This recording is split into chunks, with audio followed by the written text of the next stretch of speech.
কচুর শাক হইয়া বইরা রয়েছে, এখানে খাওয়ার কোনো মানুষ নেই, কেউ খায় না। অথচ ঢাকা শহরে এটা প্রচুর দাম কিনে খাইতে গেলে। আচ্ছা আম্মু তো কষ্ট করে কষ্ট করে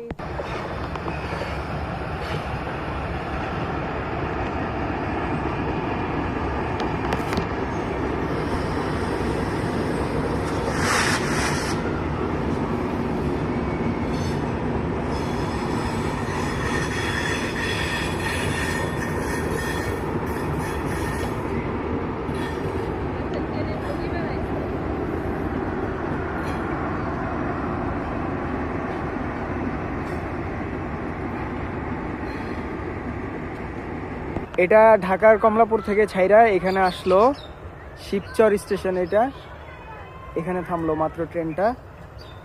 এবার এখান থেকে যাবে যশোর।